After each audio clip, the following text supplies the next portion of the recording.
আজ ঘুম থেকে ওঠার পরেই দেখতে পাচ্ছি বাইরে প্রচণ্ড বৃষ্টি হচ্ছে। বাইরের বৃষ্টি দেখেই সকালটার ঘুম ভেঙেছে। সারা রাত হয়তো অনেক বৃষ্টি হয়েছে। আজকে রাত্রে কিন্তু তেমন কোনো গরমই ছিল না। বৃষ্টি দেখে তো ঘুম থেকে ওঠার পর বারান্দায় চলে এসেছি। এসেই দেখতে পাচ্ছি মাশাআল্লাহ সুন্দর একটা জবা ফুল ফুটেছে। আর গতকাল রাতে কাপড়-চোপড়গুলো ধুয়ে দিয়েছিলাম। এগুলো বারান্দার বাইরেই ছিল। তো বৃষ্টি দেখে হঠাৎ করে কাপড়গুলোর কথা মনে হলো আর দৌড়ে চলে এসেছি কাপড়গুলো নেওয়ার জন্য। রাতের বেলা যখন টুকটাক বৃষ্টি পড়ছিল তখনই বড় মেয়েকে বলেছিলাম কাপড়গুলো একটু তুলে রাখার জন্য। তো ও আলসে মেয়ে ওইভাবে আর কাপড়গুলো তুলে রাখেনি। তো এই যে সবগুলো কাপড় এখন ভিজে গেল। তো এই কাপড়গুলো কিভাবে শুকাবো আমি নিজেই বুঝে উঠতে পারছি না। তো যাই হোক কাপড়গুলো এখন রুমে নিয়ে ভালো করে আবার পানিটা চিপড়িয়ে তারপর আর কি কাপড়গুলো ঘরেই মেলে দিতে হবে। আর এখানে যে গাছগুলো আমার এই সেলফের উপরে ছিল একটা কাঠের, এগুলো আমি বারান্দায় দিয়ে দিয়েছি। বৃষ্টির পানিতে এগুলো কিন্তু অনেক সুন্দর হয়ে উঠবে। এই পাশ থেকে জবার আব্বু সকালবেলা হালকা পাতলা বৃষ্টি ছিল, তো তখন সে আর কি রেনকোটটা নামিয়েছিল। তো রেনকোটটা নামিয়ে ঠিকই ছিল কিন্তু সে আর পরেনি। তবে রেনকোটটা না পরলেও সে একদম খুলে সারা খাট জুড়ে রেখে গিয়েছিল। তো আমি অফ ক্যামেরাতে পুরো বিছানাটা আগে গুছিয়ে নিয়েছি। আর এখন এই যে বৃষ্টি দেখে কাপড় চোপড়গুলো বারান্দা থেকে তুলে তারপর আর কি রেনকোটটা এখন আমি আবারও এই যে ব্যাগে করে তারপর আর কি রেখে দেব। দেখা যায় রাতে হয়তো বা বৃষ্টিতে ভিজে তাকে বাসায় ফিরতে হবে। তো এখনো পর্যন্ত কিন্তু নাস্তা করিনি আর বৃষ্টি দেখে কিন্তু মেয়েরাও ঘুম থেকে এখনো পর্যন্ত ওঠেনি। তো আজকে নাস্তা বানানোর ঝামেলা নেই, তাই আর কি সকাল সকাল উঠে হালকা পাতলা কিছু কাজ আর কি আগে করে নিচ্ছি। তো নাস্তা খাবো, নাস্তার জন্য এখানে এই যে আমি ছোট জারে একটু মুড়ি রেখেছিলাম, তো মুড়িটা বের করে নিলাম। আর চুলায় চা বসানো আছে, অফ ক্যামেরাতে থালা বাসনগুলো আমি ধুয়ে নিয়েছি। তো বৃষ্টি দেখে অফ ক্যামেরাতে থালা বাসন ধুয়ে তারপরে কিন্তু আমি সকালবেলা ক্যামেরাটা অন করি। আজকের ভিডিওটা একটু বড় হয়ে গিয়েছে, জানি না আমার প্রিয় আপুরা কে রাগই করবেন নাকি। তো দেখেন ভিডিওর শুরুতে যে কথাটা বলি সেটাই বলতে ভুলে গিয়েছি। কেমন আছেন আমার সকল প্রিয় আপু ভাইয়ারা? আশা করছি কাছে দূরে দেশ এবং দেশের বাইরে যে প্রান্ত থেকে আজকে আমার নতুন একটি ব্লগ ভিডিও দেখছেন না কেন, আশা করছি আল্লাহর অশেষ রহমতে সবাই বেশ ভালো আছেন।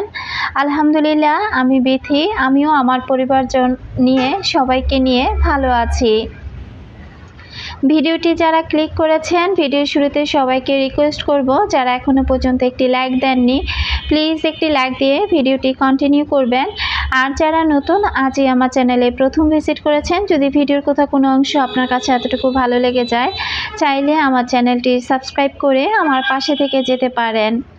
বাইরে কিন্তু প্রচণ্ড বৃষ্টি হচ্ছে, এই একটু দেখতে পাচ্ছি যে বৃষ্টিটা থেমে যাচ্ছে, আবারও দেখতে পাচ্ছি যে বৃষ্টিটা ভালোই হচ্ছে। তো এরকমই কিন্তু চলবে নাকি সারাদিন জানি না। তো যাই হোক আমি নাস্তা করি, চাটা বানিয়ে নিয়ে এসেছি, এপাশ থেকে মুড়িটা নিয়ে এসেছি। আর এই যে লাল বাটিটা এটার মধ্যে কাঁঠাল আছে, তো একটা কাঁঠাল এনেছিল আপনাদের ভাইয়া আরও 2-3 দিন আগে। তো কাঁঠালটা একটু কাঁচা কাঁচা ছিল, সে আর কি আর ভাঙেনি। গতকাল রাতেই সে কাঁঠালটা ভেঙেছে আর কাঁঠালটা ভাঙার পর আমার সাথে একটু রাগ করছিল। তো আমি আর কি রাগ করার কারণ হলো আমাকে বলছিল যে কাঁঠালটা যেন আমি ভাঙি, তবে আমি কাঁঠাল খেতে পছন্দ করি, কাঁঠাল ভাঙতে মোটেও পছন্দ করি না। তো কাঁঠালটা ভাঙার পর সে দেখতে পেল কাঁঠালের অর্ধেকটা অংশ নষ্ট হয়ে গিয়েছে। তো কাঁঠালটা একদম ভালোই ছিল আর কি, একদম রোয়াগুলো শক্ত শক্ত ছিল, তবে কাঁঠালের বিচিগুলোর মধ্যে দেখতে পেলাম যে একেবারে কি বলে বীজ তৈরি হয়ে গিয়েছে। তো কাঁঠালের বিচিটা যদি মাটিতে পুঁতে দেওয়া যেত তাহলে হয়তো বা গাছে পরিণত হতো। তো কাঁঠালটা খেতে তেমন একটা ভালো লাগেনি। আমি 2-3টা কাঁঠালের কোষ খেয়ে তারপরে চা দিয়ে মুড়ি খেয়ে নিয়েছি। এরপরে যে চলে এসেছি বৃষ্টি মুখর দিনে সংসারের কাজগুলো করে নেওয়ার জন্য। আর সংসারের কাজগুলো করে তারপরে কিন্তু আমি দুপুরে রান্না বান্না করব। আজকে আমার প্ল্যান ছিল যে আমি আমার পুরো রুমটাকে একটু ঝাড়বো। তো দেখা যায় উপরে ভালোই ঝুল পড়েছে, তো চাদরটাও তুলে ফেলার ইচ্ছা ছিল এই রুম থেকে, তো সেটা তো আর করা হলো না বৃষ্টি দেখে আর কি আমি ওগুলো করিনি। এই বারান্দাতে রুমে যতগুলো ইনডোর প্লান্ট ছিল সেগুলো বৃষ্টি দেখে তাড়াতাড়ি করে আমি বাইরে দিয়ে দিয়েছি। তো বৃষ্টির পানি পেলে কিন্তু গাছগুলো অনেকটা সতেজ হয়ে ওঠে, তো তাই আর কি বৃষ্টির পানিটা ওদেরকে যেন ভালোভাবে ওদের গায়ে পড়ে, তাই আর কি সবগুলো গাছ বারান্দায় ওইভাবে রেখে দিয়েছি। আর এ পাশ থেকে আমার এই যে আর্টিফিশিয়াল যে পাতাবাহার গাছটা আছে এটার মধ্যে কিন্তু অনেক ধুলো পড়েছে, তো এটাও আমি একটু ক্লিন করে নিচ্ছি। যখন কিনেছিলাম ভালোই লেগেছিল, তবে সবচাইতে কি এখন ভালো লাগে না কেন যে এই কাজগুলো না দেখতে সুন্দর, তবে এদেরকে সব সময় একদম পরিষ্কার পরিচ্ছন্ন রাখতে হয়, না হলে দেখা যায় পাতাগুলোর উপরে যখন ধুলা পড়ে তখন কিন্তু দেখতে আর তেমন একটা ভালো লাগে না। তাই আর কি এখন আমার কাছেও বিরক্ত লাগে যে এই পাতাবাহার গাছগুলো না কিনলে মনে হয় ভালো হতো। এই যে সেলফটা লাগিয়েছিলাম দেখতে পাচ্ছেন এখানে ধুলোর পাহাড় জমে গিয়েছে আর কতটা ফাঙ্গাসের মতো পড়েছে। তো এটা যেহেতু একটা উড কার্ডের ডিজাইন করা কর্নার, তো ভাবলাম যে আজকে যেহেতু আর অন্য কোনো কাজ করতে পারবো না, তবে এই কাজটাই করে ফেলি। তো এখান থেকে আমি এক এক করে সব কিছু নামিয়ে নিচ্ছি, মেয়েদের খেলনাগুলো আর গাছগুলো তো আগেই বারান্দায় দিয়ে দিয়েছি। তো এটা এখন একদম শুকনো একটা রুমাল দিয়ে আমি খুব ভালো করে একটু ঝেড়ে নেব। আর এই ধরনের মালয়েশিয়ান উড কার্ডগুলো কিন্তু যখন দেখা যায় একটু বৃষ্টি বৃষ্টি থাকে বা ওয়েদারটা একটু খারাপ থাকে তখনই কিন্তু এই জিনিসগুলোর উপর কেমন যেন একটু সাদা সাদা ফাঙ্গাসের মতো পড়ে। তো যাই হোক, এটা এখন আমি ভালো করে একটু মুছে পরিষ্কার করে নিলে আর কি হয়ে যাবে। আমি একটা শুকনো রুমাল দিয়ে খুব ভালোভাবে মুছে পরিষ্কার করে নিচ্ছি। আমার একজন আপু আমাকে জিজ্ঞাসা করেছিল যে আমি আসলে কোথায় থাকি, এই আর কি প্রশ্নটা এত প্রচুর পরিমাণে আসে। তো আসলে ওই যে ভিডিওর শুরুতে আমি কিন্তু কখনো বলি না যে আমি কোথায় থাকি। তো যাই হোক, সে সকল আপুদের উদ্দেশ্যে বলে দিচ্ছি আমি সাভার ইপিজেড থাকি। তো আরেকজন আপু আমাকে বলেছিল যে আমি যখন কাজ করব তখন যেন মাথায় ঘুমটা দিয়ে একটু কাজ করি। তো সে আপুটার উদ্দেশ্যে বলে দিচ্ছি আসলে মাথায় কাপড় দিয়ে কাজ করাটা এটা অবশ্য ঠিক আছে, তবে দেখা যায় কি আমি না মাথায় ওইভাবে কাপড় পেঁচিয়ে কাজ করতে পারি না, কারণ আমার একটু ঘাড়ে একটু সমস্যা আছে, কারণ এখন যেহেতু প্রচণ্ড গরম আর এই গরমে যখন আমি একদম ওড়না পেঁচিয়ে কোনো কাজ করি তখনই আমার ঘাড়ে ব্যথাটা প্রচণ্ড পরিমাণে বাড়ে। তো দেখা যায় কি যখন ব্যথাটা বাড়ে তখন কিন্তু আমার অবস্থা খুব খারাপ হয়ে যায়। আমি কিন্তু পাশ থেকে কথা বলতে বলতে আমার কর্নারটা সুন্দরভাবে গুছিয়ে নিয়েছি, আর এপাশে যে ওয়ালমেটগুলো ছিল সেগুলো আমি একটু পরিষ্কার করে নিচ্ছি। এটা না হাত থেকে পড়ে একটু ভেঙে গিয়েছিল, তো এই ভাঙার কারণে আর কি একটু দেখতে ভালো লাগছে না। আর এই ওয়ালমেটগুলো দেখা যায় আমি কিন্তু প্রতিদিন পরিষ্কার করি না, এই যে আজকে করলাম, আবার যখন করব তখন হয়তো আপনাদের সাথে শেয়ার করব। আর এই পাশ থেকে আমি ডিমের কেসগুলো ধুয়ে দিয়েছিলাম গতকালকে, এগুলো শুকিয়ে গিয়েছে, তো এগুলো এখন আমি আর কি রেখে দিব আমার এই কিচেন ক্যাবিনেটটার মধ্যে। তো আসলে ওই আপুটার উদ্দেশ্যে বলছি যে যার কারণে কিন্তু ওইভাবে মাথায় ওড়না পেঁচিয়ে আমি ওইভাবে কাজ করতে পারি না, কারণ যখন আমার পেনটা হয় তখন কিন্তু কোনো কাজ আমার সংসারে করা আর সম্ভব হয়ে ওঠে না। তো যার কারণে আমি ওইভাবে মাথায় ওইভাবে ঘুমটা পেঁচিয়ে কাজ করতে পারি না। আমার অনেক আগের ভিডিওতে আপু যদি দেখে থাকেন তাহলে দেখবেন আমি কিন্তু মাথায় ওড়না দিয়ে ওইভাবে কাজ করেছি, তবে ওই ওড়না দেবার কারণে যখন গরমে আমার ব্যথাটা বেড়ে যায় তখন কিন্তু জবার আব্বু আমার সাথে একটু রাগ করে আর কি। তো সে আর কি বলেছে যে ওইভাবে ওড়না পেঁচিয়ে তোমার কাজ করতে হবে না, যেভাবে তুমি স্বাচ্ছন্দ্য বোধ করো সেভাবে তুমি কাজ করো। তো যাই হোক, আশা করছি আপু আমার কথাগুলো খুব ভালোভাবে বুঝতে পারবেন। আর এ পাশ থেকে আমার যে ছোট্ট আর কি এই যে মিনি ব্লেন্ডারটা নামিয়েছিলাম, তো এটাও ধুয়ে রেখেছিলাম, এটা যেহেতু শুকিয়ে গিয়েছে তো এই ঝুড়িটার মধ্যে করে আমি আবারও রেখে দিচ্ছি। আর এই ঝুড়িটার মধ্যে আর কি আমার যে মাসে যে সাবানগুলো থাকে বা কিচেনে যে যে জিনিসগুলো থাকে এই ঝুড়িটার মধ্যেই রাখি। আর মাসে যেহেতু মোটামুটি এখন আরেকটা মাস চলে এসেছে, নতুন আরেকটি মাস, তো দেখা যায় যেগুলো ছিল নামানো ওগুলো ফুরিয়ে গিয়েছে। তো যেগুলো ফুরিয়ে গিয়েছে সেগুলো আবার এই বক্সে থেকে আর কি তুলে নিলাম। তো মেয়েদের শ্যাম্পু ছিল না, শ্যাম্পুটা আর কি মেয়েদেরকে বের করে দিলাম। আর বড় মেয়েকে একটু ডেকে জিজ্ঞাসা করছিলাম যে গোসলখানায় গোসল করার সাবানটা আছে কি না। তো মেয়ে আর কি বলতেছিল যে হ্যাঁ আম্মু সাবান আছে, তাই আর কি সাবানগুলো নামালাম না, যখন দরকার পড়বে তখন আর কি নামিয়ে নেব। তো কাপড় চোপড় যেহেতু বেশি ধোয়া হয়, সার্ফ এক্সেলটা আর কি ফুরিয়ে গিয়েছে, তো সার্ফ এক্সেলটা এখন আবার আমি নতুন করে জারে আর কি তুলে নিব। আজকের ভিডিওটি আমি কখন নাগাদ আপনাদের কাছে পৌঁছাতে পারবো আসলে আমি জানি না।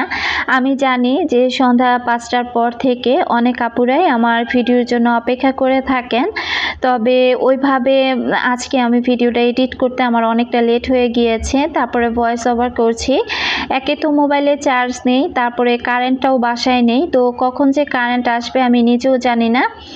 তো যখন দুপুরে খাওয়া দাওয়া করছিলাম তখনই কিন্তু কারেন্টটা চলে গিয়েছে। এখন বাজে সন্ধ্যা 6টা 37, এখনো পর্যন্ত কিন্তু কারেন্ট আসেনি। ওখান থেকে মোবাইলের চার্জটা একেবারে কমে গিয়েছে, মাত্র 6% চার্জ দিয়ে আমি আমার ভয়েসটা ওভার করছি। তো যাই হোক, যখনই ভিডিওটা দেই না কেন আমি জানি আমার প্রিয় আপুরা ভালোবেসে আমার ভিডিওগুলো দেখে নিবেন। তো এই পাশ থেকে আমার অয়েল জারটা আমি ধুয়ে দিয়েছিলাম, তো অয়েল জারটাতেও আমি তেলটা রিফিল করে নিলাম। একজন আপু আমাকে জিজ্ঞাসা করেছিল এই অয়েল জারটা আমি কোথা থেকে নিয়েছি, তো সেই আপুর উদ্দেশ্যে বলে দিচ্ছি এই অয়েল জারটা আমি ঢাকা মৌচাক এবং আনারকলি মার্কেট দুইটা যে পাশাপাশি আছে, তো আমি আনারকলি মার্কেটের নিচতলা থেকে নিয়েছি। আপু যদি ভিডিওটি দেখে থাকেন প্লিজ ছোট্ট করে একটি কমেন্ট করবেন। তো কাজ করছি আর আপুদের আস্তে আস্তে কমেন্টে রিপ্লাই দেওয়ারও চেষ্টা করছি। তো রান্না বান্না যেহেতু করতে হবে, তো রান্না করার আগে আমার এই চুলাটা আমি কিন্তু ওই দিন যে ক্লিন করেছিলাম ভালো করে, তারপর হঠাৎ করে আমার এই জানালার দিকে চোখ যায়। তো জানালার গ্রিলগুলো দেখতে পেলাম যে এই 2-3টা গ্রিলের মধ্যে ভালোই তেল কাস্টে লেগে আছে, এগুলো আর কি উঠেনি। তো পুরো রান্নাঘর ডিপ ক্লিন করতে গেলে কিন্তু তখন দেখা যায় এই জানালাগুলো ভালোভাবে ক্লিন করতে গেলে আর কি ওইভাবে চোখে পড়ে না। তো আমি ওই দিন ঠিকই ক্লিন করেছিলাম, তবে নিচের অংশে যে জায়গায় জায়গায় তেল কাস্টে লেগে আছে সেটা কিন্তু আর আমি খেয়াল করিনি, তবে গতকালকে এটা খেয়াল করেছি। তো ভাবলাম যে আজকে আর কি এগুলো করে ফেলি। তো উপরের যে 2-3টা গ্রিলে যে একদম ভালোই তেল কাস্টে লেগেছিল সেটা আমি এই যে তারের মাজনি দিয়ে একটু ভালো করে পরিষ্কার করে নিলাম। আর চুলাটা হালকা পাতলা ভাবে একটা স্ক্রাবার দিয়ে তো চুলাটাও একটু পরিষ্কার করে নিচ্ছি। আর এই জায়গাটুকু অনেকটা ফাস্ট করে দিয়েছি কারণ ভিডিওটা এমনিতেই অনেক বড় হয়ে গিয়েছে। তো আমি কিন্তু চুলাটা হালকা পাতলা ভাবে একটু স্ক্রাবার দিয়ে ডলে তারপরে এই যে ভেজা কাপড় দিয়ে এখন চারপাশটা মুছে পরিষ্কার করে নিচ্ছি। আর চারপাশের দেয়ালগুলো কিন্তু আমি খুব ভালোভাবে পরিষ্কার করে নিয়েছি। আর এই যে জানালার গ্লাসটা এটাও আমি ভালো করে পুরোটা পরিষ্কার করে নিব। আসলে দেখা যায় কি প্রতিদিন যদি একবার করে পরিষ্কার করে রাখা যায় তাহলে মাসে যে ডিপ ক্লিনের কাজটা এটা কিন্তু আর করতে হয় না। তো ওইভাবে তো আর প্রতিদিন ডিপ ক্লিন করা সম্ভব হয় না, যেহেতু একার হাতের সংসার আর একাই আমাকে সব কাজগুলো করতে হয়। তো আজকে কিন্তু আমার 2 মেয়ে আমাকে সংসারের কাজে অনেকটা হেল্প করেছে। দেখা যায় ছোটজন ঘরটা খুব সুন্দর করে ঝাড়ু দিয়েছে আর বড় মেয়েটা ঘরটা খুব সুন্দর করে মুছে নিয়েছে, তাই আর কি ঘরের কাজটা আর আমাকে করতে হয়নি। তো আমি কিন্তু এই পাশ থেকে এই যে ডিমের কেসটা সরিয়ে ফেলার পর এভাবে আবারও গুছিয়ে নিয়েছি। আর চুলাটা আর জানালাটা কিন্তু এখন অনেক সুন্দর লাগছে দেখতে, একদম আবার নতুনের মতো হয়ে গিয়েছে। মনে হচ্ছে যেন এখনই আমি ডিপ ক্লিন করলাম। তো কি রান্না করব সকাল থেকে শুধু ভেবে যাচ্ছি। তো ভাবতে ভাবতে এরপরে আমি এখানে একটু গরুর মাংসের আর কি বলে তেল ছিল, তো সেই তেলগুলো কিছুটা তেল আমি আলাদা করে রেখেছিলাম। আমার অনেক দিন ধরে ইচ্ছে হয়েছিল যে আজকে এই তেল দিয়ে একটু খিচুড়ি খাবো। তো আমার মেয়েরা কিন্তু মোটামুটি ঘরটা গুছিয়ে নিয়েছে আর ঘরটা এখন আপনাদের সাথে একটু শেয়ার করছি। তো পুরো রুমটা গুছানোর পর আমার কাছে কিন্তু সত্যি অনেক ভালো লাগছে। আর মোটামুটি ঘরের ফার্নিচারগুলো আমি আর কি মুছে দিয়েছিলাম, আর মেয়েরা শুধু একজন ঘর ঝাড়ু দিয়েছে আর বড়জন ঘরটা মুছে নিয়েছে। কাঁঠালের বাটিটা এখনো পর্যন্ত আমার টেবিলে আছে, এটা এখনো পর্যন্ত আমি সরাইনি। তো যাই হোক, রান্নাঘর, ডাইনিং টেবিল আর আমার বেডরুমটা আমি দেখিয়ে দিলাম। তো এখন আরেকটা জিনিস দেখিয়ে দিচ্ছি। আচ্ছা, ইতিস ব্লগ আইডি থেকে একজন আপু আমাকে অনেক দিন আগে আমাকে জিজ্ঞাসা করেছিল যে আমি রান্নাঘরে আমি কিভাবে ভিডিও করি। তো এই যে আপুর উদ্দেশ্যে দেখিয়ে দিচ্ছি। রান্নাঘরে এই যে আমার যে ভিডিও করার যে আর কি আছেন, তো এটা হচ্ছে এটা হচ্ছে আমার সেই ট্রাইপডটা। তো এই ট্রাইপডটা দিয়ে আমি এখানে কিন্তু মোবাইলে সেট করি, আর এটার মধ্যে মোবাইল সেট করে তারপর যখন যেভাবে আমি কাজ করি সেভাবে কিন্তু শ্যুটটা করি। তো এইরকম একটা ট্রাইপড দিয়ে কিন্তু অনায়াসে ঘর বলেন, বারান্দা বলেন বা রান্নাঘর বলেন, সব জায়গাতে কিন্তু খুব সুন্দরভাবে ভিডিও ধারণ করা যায়। তো আমি যখন যেভাবে কাজ করি এটাকে তখন সেই দিকেই মুভ করে দেই। তো আপুর উদ্দেশ্যে দেখিয়ে দিচ্ছি, যদিও ভিডিওটার উত্তর দিতে অনেক দেরি হয়ে গিয়েছে। প্লিজ আপু, আপনি একটু ক্ষমা সুন্দর দৃষ্টিতে দেখবেন আমাকে। আসলে ভিডিও অনেক করা ছিল, তো তার কারণে ওই ভিডিওটা তখন আপনাকে দেখাতে পারিনি যে আমি কিভাবে আমার রান্নাঘরে আমি কাজ করি। তো আপু যদি ভিডিওটি দেখে থাকেন প্লিজ ছোট করে একটি কমেন্ট করবেন। আর এই পাশ থেকে আমি খিচুড়িটা রান্না করে নিচ্ছি। তো এখানে আমি তেল দিয়ে দিলাম আর সাথে একটু সরিষার তেলও দিব। আর এই তেল দিয়ে কিন্তু এর আগে কখনো আমার এভাবে খিচুড়ি রান্না করে খাওয়া হয়নি। তো ভাতের চাল দিয়ে আর কি খিচুড়িটা রান্না করছি। মুগ ডালটা ভেজে তারপরে এখানে আমি মসুরের ডাল আর মুগ ডাল দিয়ে ভাতের চালটা ভালো করে ধুয়ে নিয়েছি। আর এখানে আমি পেঁয়াজ বাটাটাই ব্যবহার করছি। আর পেঁয়াজটা খুব ভালো করে যখন একদম তেলের সাথে মিশে যাবে, ভাজা ভাজা হয়ে যাবে, তারপরে এখানে আর কি আদা রসুন দিব। তো আর কি পেঁয়াজটা দেবার পর কিন্তু তেলটা একটু খুব ভালো ছিটছিল, তাই একটু হলুদের গুঁড়া দিয়ে দিলাম। এটা আমি আরও যখন অনেক আগে ভিডিও করেছিলাম তখন আর কি রান্না করতে গিয়ে তেল প্রচুর পরিমাণে ছিটতো। তো কোনো একজন আপু আমাকে এই টিপসটা দিয়েছে। তো তারপর থেকে আর কি আমি টিপসটা অ্যাপ্লাই করার পর দেখলাম যে না, ভালোই কাজে আসে। তো এখানে আমি আদা রসুন বাটা দিয়েও কিন্তু অনেকটা টাইম কষিয়ে নিয়েছি। আর এখন হলুদের গুঁড়া, মরিচের গুঁড়া, ধনিয়ার গুঁড়া, লবণ সব কিছু দিয়ে মশলাটা আরও ভালোভাবে কষিয়ে নেব। আর মাংসের সাথে কিন্তু গরম মশলা, তেজপাতা, লং, এলাচ, জিরা সব কিছু দেয়া আছে। তো ওটা দিয়ে আর কি ওই মশলাটাও কষিয়ে নেব। তো তেজপাতাটা আমি আর কি যখন পেঁয়াজটা ভেজেছিলাম তখনই কিন্তু দিয়ে দিয়েছিলাম। আর পানি দিয়ে দিলাম মশলাটা কষানোর জন্য। মশলাটা ভালোভাবে কষে গেলে তারপর আর কি এখানে আমি মাংসটা দিয়ে দিব।